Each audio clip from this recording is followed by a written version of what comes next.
आपल्या शहरातील, जिल्ह्यातील आणि राज्यातील ताज्या बातम्या पाहण्यासाठी TV7 न्यूज चॅनल सबस्क्राईब करा आणि बेल आयकॉनवर क्लिक करा.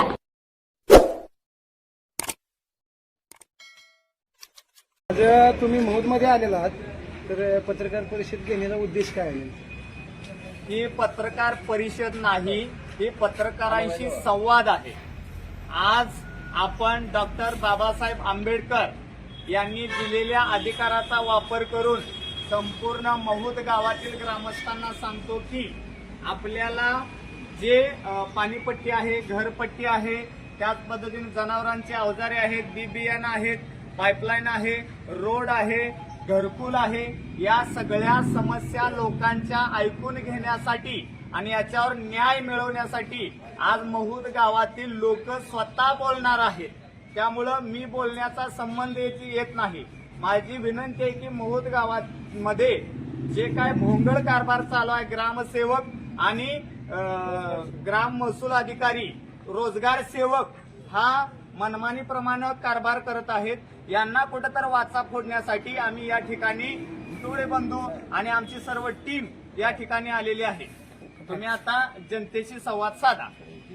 सत्यवांडा आहे, राहणार डाळेवाडी.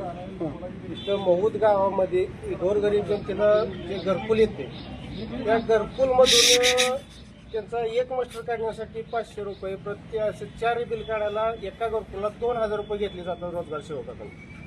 ही कशासाठी? असे काय अनुभव आलेत का तुम्हाला? माझ्याकडे प्रूफ आहे. रोजगार सेवकाला ऑनलाईन पेमेंट केलेलं माझ्याकडे प्रूफ आहे. किती जणांची अशी घेतली? मी तात्पुरती एकच घेतली. गोळा करायचं काम चालू आहे माझं. आणखी काय घोटाळा झालाय का? आणखी बरेच घोटाळे ज्याला ज्या घोटाळ्याबद्दल माहिती आहे ते देईल ना. ठीक. तुम्ही फक्त घरकुला संदर्भात? हा, घरकुला संदर्भात फक्त रोज सत्यवांडा आहे. कोणाच्या स्कॅनरवर पैसे गेले? स्वतः रोजगार सेवकाच्या अकाउंटवर गेले. रमेश आहे, रमेश आप्पा डाळे. ज्याच्या स्कॅनरवर पैसे घेतले त्याचे नाव काय? ही नाव मी डिक्लेअर करू शकत नाही. आमचा महूद कारंडी वस्ती, कदम वस्ती, तो रोड मुरमीकरणाचे पैसे निघून रस्ता आता चालवला. एक थोडा जरी पाऊस झाला तर मोटरसायकल सुद्धा जाता येत नाही. पुलांची बिलं निघलेली आहे, की मुरमीकरणाचे पैसे बिलं काढलेली आहे, ती रस्ता कसलाच नाही, तिथं अस्तित्वातच नाही. आणि एका वर्षात 3 वेळा पाईपलाईन गेली. एकच पाईपलाईन 3 वेळा एका वर्षात गेली वॉटर सप्लाय. म्हणजे 3 बिलं काढली, 3 बिलं निघले त्याचा पुरावा आहे. एकाच वर्षात.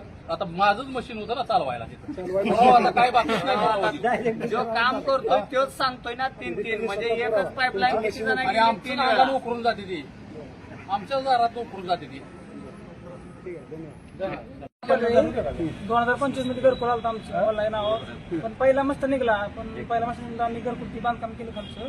नंतर दुसरा हप्ता आणि निघला नाही. 9 महिन्याला काहीच नाही. रोजगार मध्ये फोनवर त्याला ते म्हणते आलो नाही, 9 महिन्याला काही निघाला नाही. त्याची काय कारण मी म्हणून सांगितलं का? नाही ना, काही 100 लोकांना अडकले असं म्हणते. राहिले म्हणजे अडकल्यामुळे निघालं नाही. हा असं म्हणते. 8-9 महिन्याला चालू झाली. त्याच्या व्यतिरिक्त तुमच्या दुसऱ्या काय समस्या आहेत का? नाही. ठीक. मी सत्यवान ज्ञानोबा महूद. ग्रामपंचायत जागा भाड्यासाठी आम्हाला वारंवार तिने वेगवेगळी नोटिसा दिलेल्या. त्याच्यात एकात 18,000 भाडं मागितले, एकात 19,000 रुपये मागितले, एकात 24,000 रुपये मागितले. त्या असं कशा पाय म्हणले, एका मापात एका ह्याच्यात भाडेपट्टे घ्या. तर नाही म्हणले, हाही ठराव आमचा झालेला, ह्या प्रमाणे आम्ही येणार, तुम्हाला जे दिलं तेच प्रमाण भरावं लागेल. आणि त्यासाठी आमचं नळ कनेक्शन तोडलं. नळपट्टी भरपूर म्हणत असताना भरून घेतली नाही आणि नळ कनेक्शन तोडले. माझं आणि कुमार डोने आमच्या भावाचे, विजय ज्ञानोबा दीक्षित. ग्रामपंचायत खुल्या जागेत आम्हाला पहिलं 2009 मध्ये केलेले टप्पे गडपे जागे त्याच्यावर भाडं घेते. त्यांनी पहिलं 6,000 घेतलं, परत 12 केलं, 18 केलं, आता 24,000 रुपये मागते. आम्ही भरत नाही म्हणून थांबवलं. त्यांनी कोर्टाच्या नोटिसा काढल्या होत्या लोक अदालतच्या. त्यांना म्हटलं आता येऊ द्या लोक अदालत मध्ये निघाल्यावर आम्ही कोर्टात पैसे भरतो. म्हणताना तसं त्यांना नाही म्हणली, म्हणून नळ कनेक्शन तोडले. पाणी बंद आहे.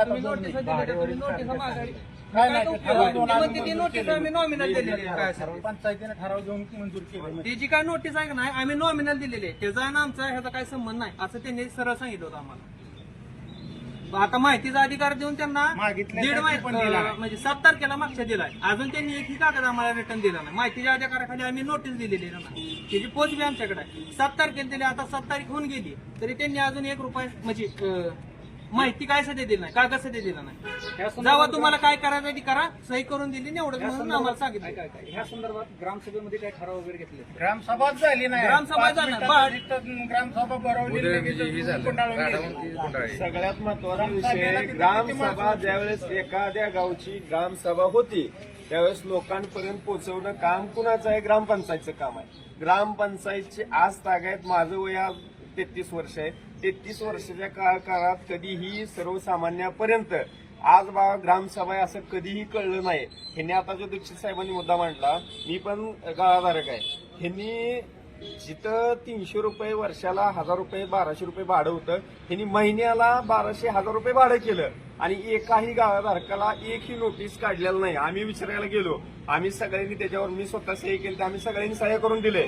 आम्हाला त्यांनी काय कारण सांगितलं माहितीये का, की ग्रामपंचायतच्या आधी येते ग्रामपंचायत ठरवल, त्याच्या अगेन्स्ट ज्यावेळेस आम्ही आता आमचा मुद्दा विचारायला गेलो त्यावेळेस मला निदर्शनात आलेलं, लोकांच्या आता सर्वसामान्य कुटुंबातला एक जे रोजगार करून खातोय इथला रहिवासी आहे, जर धरून चाला त्याला एक ₹300 रोज आहे आणि त्याच्याकडे बाकी ₹1000-1200 त्यानं त्याचं घर चालवायचं, पोरं शिक्षण बघायचं, काय करायचं. इथं आल्यानंतर ह्यांनी काय भाषा वापरायची माहितीये का, भर नाही तर बाहेर निघ, चल, देत नाही तुला, कुणाला घेऊन ये त्याला घेऊन ये. राहिला दुसरा मुद्दा, त्यांनी आज तागायत, आपण कुणाचं नाव घ्यायची कारण नाही, मोठमोठ्या लोकांचं फोनवरनं उतारा देते, पाहिजे ती कागद घरी नेऊन देते. काय त्यांचा हमाल आहे तुम्ही?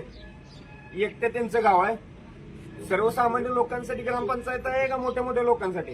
थोडक्यात मर्जीतल्या लोकांना दिलं जातं. मर्जीतल्या लोकांना पुढं कुठं वरिष्ठांना सगळ्यात महत्वाचा विषय, माझी वैयक्तिक मी गाळाधारक आहे. माझ्याकडे 3 वर्षाचं भाडं होतं, मला भाडं भरल्याशिवाय त्यांनी मला उतारा दिला नाही. मी पावत्या भरलेल्या, माझ्याकडे पावत्या आहेत. मला वैयक्तिक मला 1 महिना त्यांनी त्रास दिला. मी म्हणतो 10,000 भरतो, 15,000 भरतो.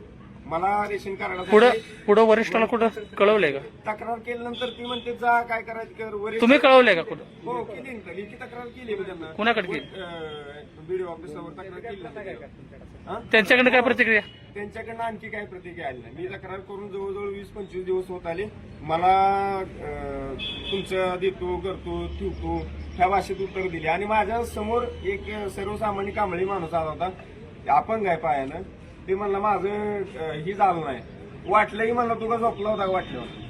ही बोलण्याची पद्धत नाही. तुम्ही सर्वसामान्य माणसांकडून आज पगार घेताय, तुम्ही आमच्या भरलेल्या ह्याच्यातून वर्षाला ₹957 प्रति माणसी येते. तुम्ही त्याचं काय विल्हेवाट लावली, त्याचा हिशोब आज 33 वर्षात मला वाटत नाही कधी कुणी विचारला असेल किंवा विचारण्याची कुणी धाडस केले. त्याला इथलं काय कारण आहे? मर्जीतल्या लोकांना. माझं लग्न होऊन 6 वर्ष झाली, मला मॅरेज सर्टिफिकेट काढायचं आहे, अजून यांनी सही दिली नाही. बाकी भरा, मग काय असेल ते देतो म्हणून सांगते डायरेक्ट.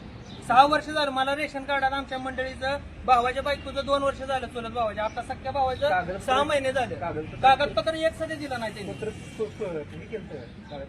सगळं जोडून तयार करून दिलं त्यांनी. नाही म्हणली बाकी भरा, मग तुम्हाला काय असेल ते देतो. मुलीचा जन्माचा दाखला काढायला गेलो, फक्त त्यांनी सही करून दिली पोच. म्हणली पैसे भरल्याशिवाय तुम्हाला मी दाखला देणार नाही. मुलीचं आधार कार्ड काढायचं राहिले. मुलगी आता 1.5 वर्षाची. जाळेवाडीमध्ये जे गायरान आहे त्यामध्ये त्यांनी फळबाग वृक्ष लागवड असं 4-4.5 लाख रुपये बिल काढले पाईपलाईनसाठी. पण तिथं फळबाग लागवड वृक्ष लागवड अजिबात झालेली नाही, मोकळं बिल काढलेले. 4.5 लाखापर्यंत बिल आहे. हो, मी स्वतः रहिवासी जाळेवाडीला. काय काय होतं त्या कामात? फळबाग लागवड, वृक्ष लागवड आणि पाईपलाईन. पाईपलाईन केली त्यांनी, पण फळबाग वृक्ष लागवड अजिबात नाही. बिलं काढले ते का? बिल काढले. आणि त्या फळबागेला लागणारं खुरपं वगैरे ही ते आहे ना त्या संदर्भात? हो आहे. पुरावा आहे. एक पाईपलाईन ठीक आहे, धन्यवाद. चला. ग्रामपंचायत सुशोभ करण्यासाठी 7-7 लाख रुपये निधी येतोय. पण आता या ग्रामपंचायतमध्ये पुढची सुद्धा बदल केली नाही. एवढ्या मोठ्या प्रमाणात निधी येतोय पण त्याची विल्हेवाट लागत नाही. याचं त्यांनी उत्तर द्यावं. ग्रामसभेत कधी सभाच घेत नाही. कधी सभा घेत नाही आणि काय होत नाही त्या ग्रामसभेत. सर्वसामान्यपर्यंत सगळी कल्पनाच पोचत नाही. त्यामुळं लक्षात देत नाही की सांगत नाही की बाबा ती ग्रामपंचायत सभा आहे, तुम्ही या बोला. गाडी घेऊन पुकारते का ग्रामसभा आहे? काय नाही ऐकून घ्या हो. गाडी घेऊन पुकारलं जात नाही, बरोबर? म्हणजे ग्रामसभा ही पुढाऱ्यांची आहे का जनतेची? हा, पुढारी. मला उत्तर द्या, ग्रामसभा ही पुढाऱ्यांची आहे का जनतेची आहे? त्यासाठी पण ही पुढाऱ्यासाठीच घेतली. पुढाऱ्यासाठी घेतली, म्हणजे त्याची बिलं काढायला. ग्रामसभेत मानता नाही आले. थांबा 2 मिनिटं. थांबा की जरा 2 हा, मिनिटं. थांबा थांबा. थांबा की जरा. ग्रामसभेत मानता नाही आलं तुम्हाला, बरोबर? मग तुम्ही संबंधित ग्रामसेवकाशी सरपंचाशी बोलल्यानंतर काय उत्तर आलं? नाही अशी कधी बोलायची वेळ आली नाही हो. काय म्हणजे बोलला नाही का विषय? बोललं तर दमदाटीची तुम्ही भाषा. संपर्क केला ना? दमदाटी भाषा. दमदाटीची भाषा असते. दमदाटी भाषा केली जाते. हा. जरी ग्रामसभा घेतली गेली हा. तर तिथं बोलणारा बी त्यांचाच, जिरवणारा बी त्यांचाच. बरं. आणि बोलू तर घरी येतात लोक नेते मंडळी, कशाला बोलतोय, जाऊ दे ना, सोडून म्हणजे आपण कुठल्याही प्रश्नावर उत्तर मिळत नाही. धन्यवाद. रामचंद्र माने राहता कुठं?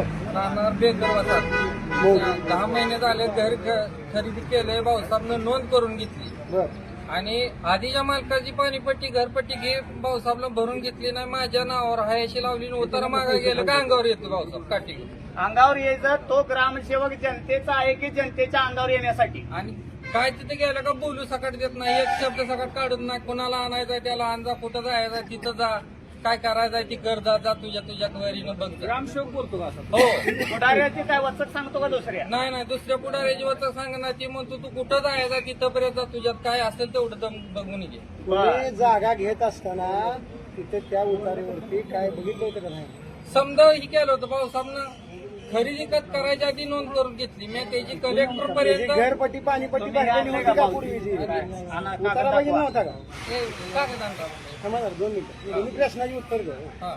उतारा बघितला नव्हता का जागा खरेदी करताना? काय भाऊसाहेबनं आम्हाला बघू दिलं नाही, सांगू दिलं नाही. दाखवलंच नाही हा आणि डायरेक्ट पाणीपट्टी आणि घरपट्टी लावली. हा. आणि आता माझं प्रकरण सांगोला अर्बन बँकेच केलंय, उतारा मागा गेलो तर पहिली घरपट्टी आणि पाणीपट्टी दे, त्याशिवाय ठीक नाही. बरं. आम्हाला कागद दाखवू द्या. कागद